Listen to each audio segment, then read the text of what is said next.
स्वागत है।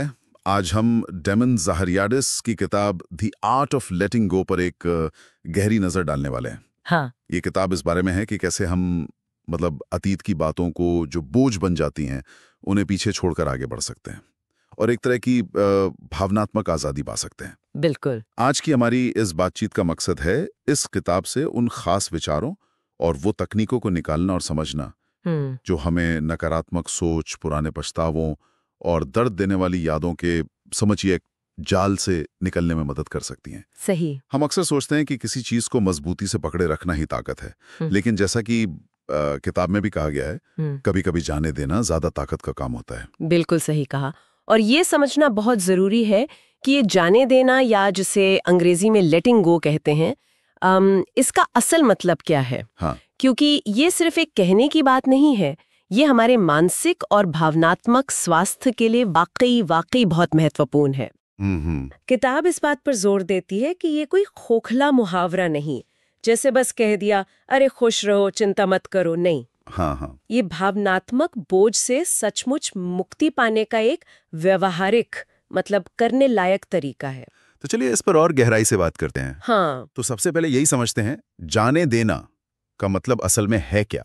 क्योंकि जैसा आपने कहा, लोग अक्सर इसे गलत समझ लेते हैं। हाँ, बहुत। किताब साफ कहती है कि इसका मतलब हार मान लेना या कमजोर पड़ जाना नहीं है। सही कहा। ये बहुत आम गलतफहमी है। असल में जाने देने का मतलब है अपनी बदली हुई परिस्थितियों को स्वीकार करना। स्वीकार करना? हाँ। अच्छा। हाँ, अतीत में जो हो चुका है उससे चिपके रहना या उसे बदलने की कोशिश करने के बजाय आज की जो वास्तविकता है उसे अपनाना। ये पहचानना कि कुछ चीजें, कुछ हालात हमारे नियंत्रण से बाहर हैं और उन पर अटके रहना, उनके बारे में लगातार सोचते रहना एक तरह से ऊर्जा बर्बाद करना है। यानी ये एक तरह से यथार्थ को स्वीकार करना है, भले ही वो मुश्किल हो। बिल्कुल। और इसमें एक और जरूरी बात है, इसका मतलब ये भी नहीं है कि हम अपने भावनात्मक दर्द से भाग रहे हैं या एकदम उदासीन पत्थर दिल बन रहे हैं। अच्छा। नहीं, बल्कि इसका मतलब है कि हम अपनी नकारात्मक भावनाओं को, चाहे वो गुस्सा हो, दुख हो, पछतावा हो, पहले पहचानते हैं, उन्हें समझते हैं कि वो क्यों है, और फिर उन्हें अपने ऊपर हावी हुए बिना जाने देने की अनुमति देते हैं। हाँ, ये दरअसल भावनात्मक लचीलापन, जिसे अंग्रेजी में इमोशनल रेजिलियंस कहते हैं, उसे विकसित करने जैसा है। अच्छा, इमोशनल रेजिलियंस। हाँ, और अतीत की घटनाओं या लोगों से एक स्वस्थ दूरी बनाने, नॉन अटैचमेंट सीखने के बारे में है। नॉन अटैचमेंट, ये समझना जरूरी है।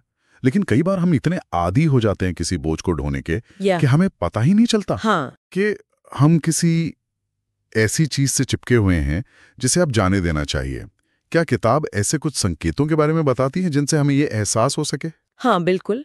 किताब कुछ बहुत स्पष्ट संकेतों की सूची देती है, इशारे कह सकते हैं। अच्छा। हाँ, क्या है वो? हाँ। जो हमें बताते हैं कि शायद अब किसी चीज को पकड़े रखने का नहीं, बल्कि जाने देने का समय आ गया है। जैसे एक लगातार बनी रहने वाली निराशा या हताशा की भावना, जिसे अंग्रेजी में परपेचुअल फ्रस्ट्रेशन कहते हैं। अच्छा, परपेचुअल फ्रस्ट्रेशन। हाँ, ऐसा लगना कि कुछ भी ठीक नहीं हो रहा, हर चीज में रुकावट आ रही है।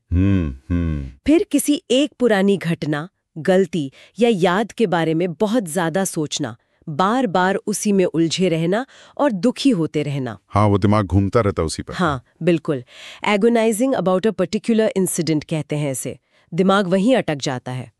फिर है खुद पर तरस खाने की आदत, जिसे आत्मदया या सेल्फ पिटी कहते हैं। Self pity? हाँ, हमेशा ये सोचना कि मेरे साथ ही ऐसा क्यों होता है, मैं ही क्यों भुगतती हूँ या भुगतता हूँ। हाँ। एक और बहुत दिलचस्प संकेत है, जब हम गलत साबित हो चुके हों तब भी अपने किसी पुराने फैसले या काम को सही ठहराने की लगातार कोशिश करते रहना। अच्छा, ये भी। हाँ, इसे रैशनलाइजिंग अनवाइज डिसीजंस कहा गया है। अपनी गलती मानने के बजाय बहाने बनाना। ये तो करते हैं कई लोग। बिल्कुल। फिर लगातार भावनात्मक रूप से थका हुआ महसूस करना, जैसे अंदर से कोई ऊर्जा ही नहीं बची है, फीलिंग इमोशनली ड्रेन्ड। हाँ, ये तो महसूस होता है कभी। और शायद सबसे चिंताजनक संकेत, ये याद भी ना कर पाना कि आखिरी बार कब जेन्युइनली दिल से खुशी महसूस हुई थी। ओहो। एक तरह की क्रॉनिक अनहैप्पीनेस या लगातार बनी रहने वाली उदासी। ये संकेत वाकई आंखें खोलने वाले हैं, खासकर वो लगातार थका हुआ महसूस करना और खुशी का एहसास ना होना। हाँ। ये सच में बताते हैं कि हम शायद अनजाने में ही किसी ऐसी चीज को पकड़े हुए हैं जो हमें अंदर ही अंदर खोखला कर रही है, भले हम उसका नाम न जानते हो। बिल्कुल। तो अगर हम इन संकेतों को पहचान लेते हैं तो फिर जाने देने से होगा क्या? किताब बताती है कि इससे सिर्फ मन हल्का नहीं होता, बल्कि इसके और भी कई ठोस व्यावहारिक फायदे हैं। हाँ। चलिए उन पर बात करते हैं। हाँ, और ये फायदे सिर्फ महसूस करने वाले नहीं, बल्कि जीवन के अलग अलग पहलुओं पर असर डालते हैं। जैसे? अच्छा। सबसे पहला है व्यक्तिगत विकास, पर्सनल ग्रोथ। कैसे? देखिए, जब हम अपना ध्यान और ऊर्जा अतीत की बातों से हटाते हैं तो वो ऊर्जा मुक्त हो जाती है ना? हाँ। फिर हम उसे खुद को बेहतर बनाने, नई चीजें सीखने या अपने वर्तमान लक्ष्यों पर काम करने में लगा सकते हैं। हम आगे बढ़ पाते हैं। सही बात है, ऊर्जा तो सीमित है। बिल्कुल। दूसरा बेहतर मानसिक स्वास्थ्य है, इम्प्रूव्ड मेंटल हेल्थ। पुरानी दर्दनाक यादों, गलतियों या पछतावों से चिपके रहना हमारे आत्मविश्वास को कम करता है, हमारी चिंता बढ़ाता है और मानसिक रूप से हमें कमजोर महसूस कराता है। हाँ, ये तो है। जब हम इन्हें जाने देते हैं तो ये मानसिक दबाव हटता है और हमारा मानसिक लचीलापन, हमारी रेजिलियंस बढ़ती है। तीसरा फायदा शारीरिक स्वास्थ्य से जुड़ा है, बेहतर शारीरिक स्वास्थ्य, इम्प्रूव्ड फिजिकल हेल्थ। सच में? शारीरिक स्वास्थ्य भी? कैसे? हाँ, ये शायद चौंकाने वाला लगे, लेकिन भावनात्मक तनाव का सीधा असर हमारे शरीर पर पड़ता है। अच्छा। लंबे समय तक तनाव ब्लड प्रेशर बढ़ा सकता है, हमारी नींद खराब कर सकता है, पाचन क्रिया बिगाड़ सकता है, यहाँ तक कि हमारी इम्यूनिटी भी कम कर सकता है। अरे बाप रे! तो जाने देने से ये तनाव कम होता है और शरीर स्वस्थ रहता है। ये तो बहुत जरूरी बात है। हाँ। चौथा? बेहतर रिश्ते, बेटर रिलेशनशिप्स। रिश्तों पर भी असर? बिल्कुल। जब हम खुद अंदर से ज्यादा शांत, संतुलित और खुश होते हैं तो हम दूसरों के साथ भी ज्यादा सकारात्मक और स्वस्थ तरीके से जुड़ पाते हैं। हाँ, ये तो समझ आता है। हम अपने रिश्तों में ज्यादा धैर्यवान, समझदार और उपस्थित रह पाते हैं। हम अतीत के बोझ को अपने वर्तमान रिश्तों पर नहीं डालते। सही। पांचवा, बदलाव को अपनाने की क्षमता, इम्प्रूव्ड अडेप्टेबिलिटी। अच्छा। जीवन लगातार बदलता रहता है। जो लोग अतीत में अटके रहते हैं उनके लिए वर्तमान के बदलावों को स्वीकार करना और उनके साथ तालमेल बिठाना बहुत मुश्किल होता है। हाँ, वो विरोध करते रहते हैं। बिल्कुल। जाने देने से हम ज्यादा लचीले बनते हैं और जीवन के उतार चढ़ाव को बेहतर ढंग से संभाल पाते हैं। और छठा, जिसे किताब कहती है रोजमर्रा की खुशियों की सराहना, greater appreciation for daily joys. छोटी छोटी खुशियाँ। हाँ, जब हमारा दिमाग अतीत के दुखों या भविष्य की चिंताओं में उलझा रहता है तो हम अक्सर अपने आसपास की छोटी छोटी अच्छी चीजों को देखना, महसूस करना भूल जाते हैं।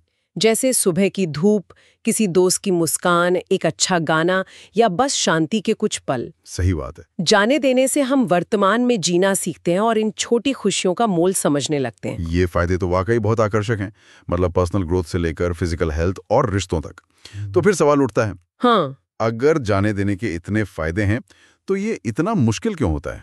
हम क्यों चिपके रहते हैं उन चीजों से, उन यादों से जो हमें तकलीफ दे रही होती हैं? हाँ, ये बहुत ही महत्वपूर्ण सवाल है और किताब इसके पीछे के मनोविज्ञान को समझने की कोशिश करती है। अच्छा। कई कारण हैं जिनकी वजह से जाने देना मुश्किल होता है। पहला और सबसे आम है बदलाव का डर, फियर ऑफ चेंज। हाँ, डर। हम इंसान स्वाभाविक रूप से जानी पहचानी चीजों में सुरक्षित महसूस करते हैं, भले ही वो तकलीफ दे हों।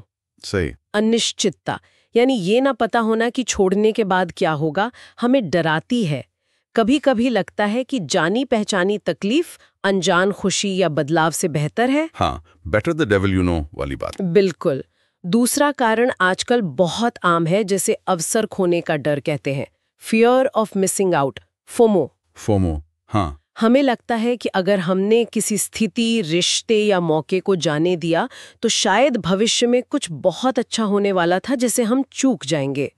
ये डर हमें उन चीजों से भी चिपकाए रखता है जो वर्तमान में हमें दुखी कर रही हैं। सही। तीसरा, एक बहुत शक्तिशाली मनोवैज्ञानिक कारण है जिसे निवेश खोने का डर या संक कॉस्ट फैलेसी कहते हैं। Sunk cost fallacy? ये क्या है? इसका मतलब है कि हमने किसी रिश्ते, करियर, प्रोजेक्ट या लक्ष्य में इतना ज्यादा समय, ऊर्जा, भावनाएं या पैसा लगा दिया होता है। हाँ, कि उसे छोड़ना हमें अपनी सारी मेहनत और निवेश की बर्बादी लगता है, भले ही हमें साफ दिख रहा हो कि अब इसमें बने रहने से सिवाय नुकसान के कुछ नहीं है।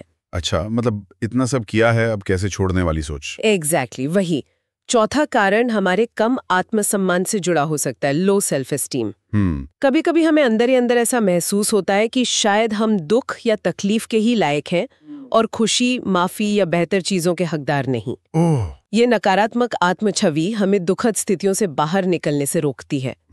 पांचवा, हमारा अहंकार, ईगो आड़े आता है। ईगो कैसे? गलती मानने से नफरत, loathing admitting we were wrong।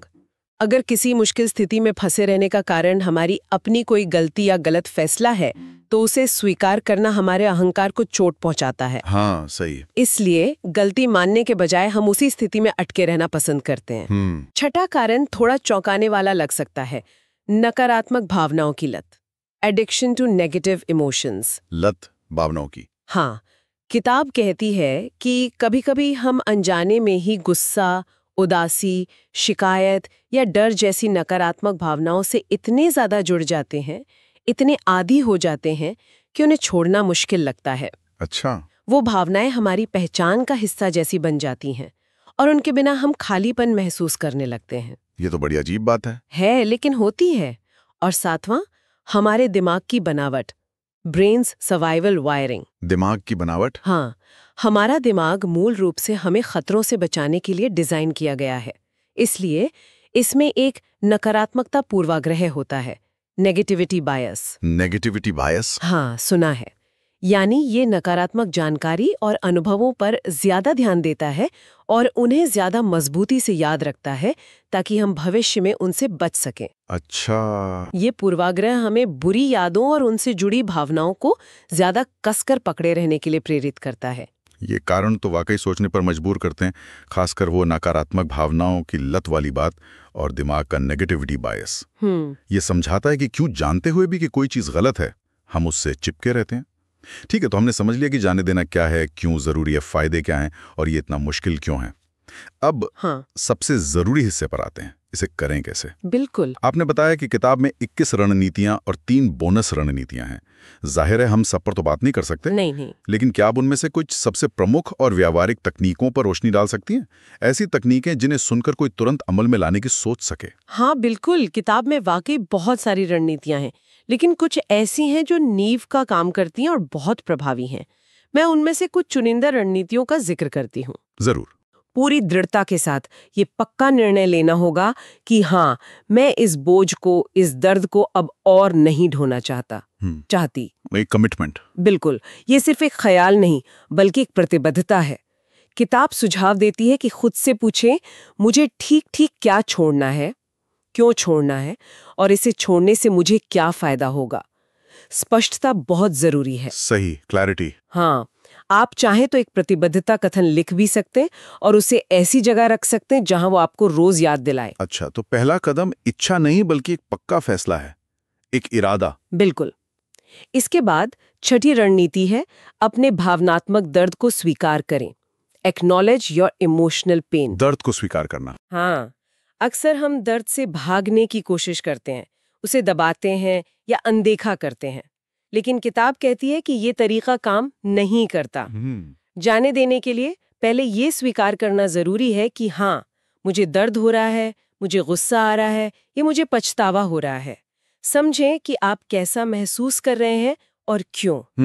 उन भावनाओं को महसूस करने की अनुमति दें, बिना उन्हें सही या गलत ठहराए। जब आप उन्हें स्वीकार करते हैं, तभी आप उनसे निपट सकते हैं।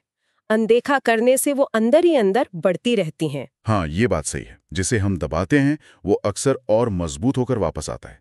स्वीकार करना शायद पहला कदम है उसे कमजोर करने का। बिल्कुल।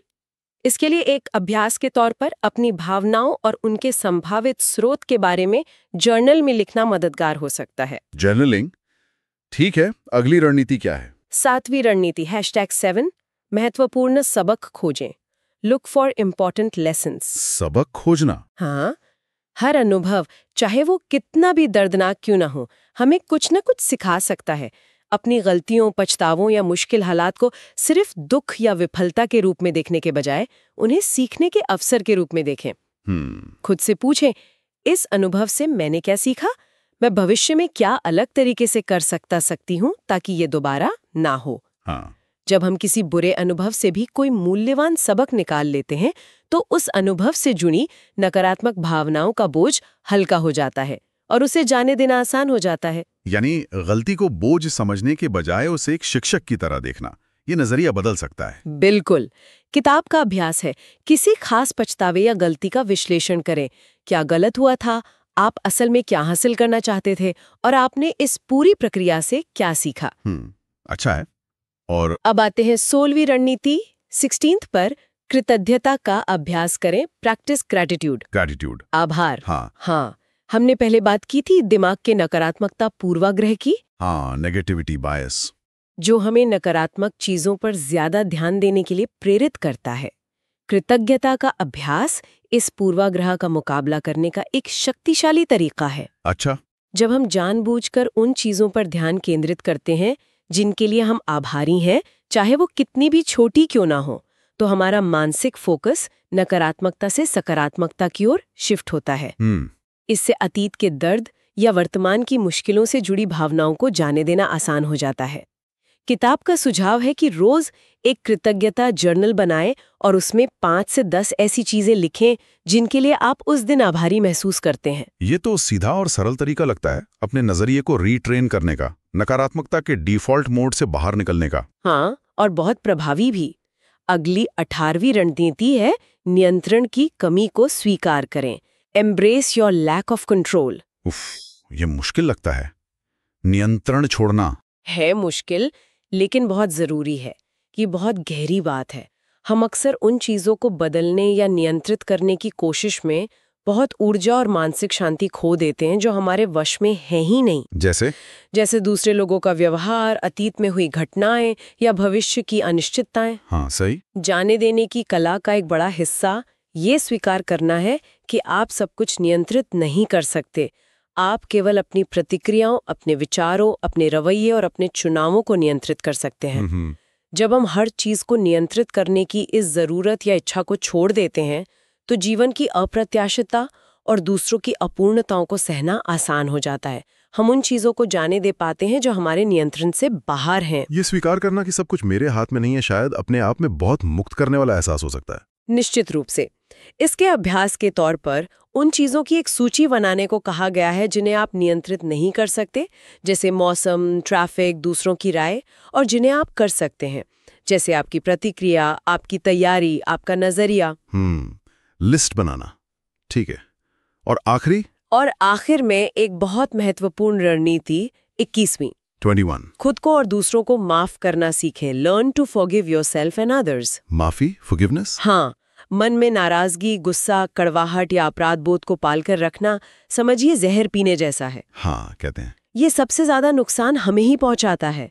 माफी, चाहे वो किसी और के लिए हो जिसने हमें चोट पहुंचाई है या खुद अपनी गलतियों के लिए हो, हमें इस भावनात्मक बोझ से आजाद करती है।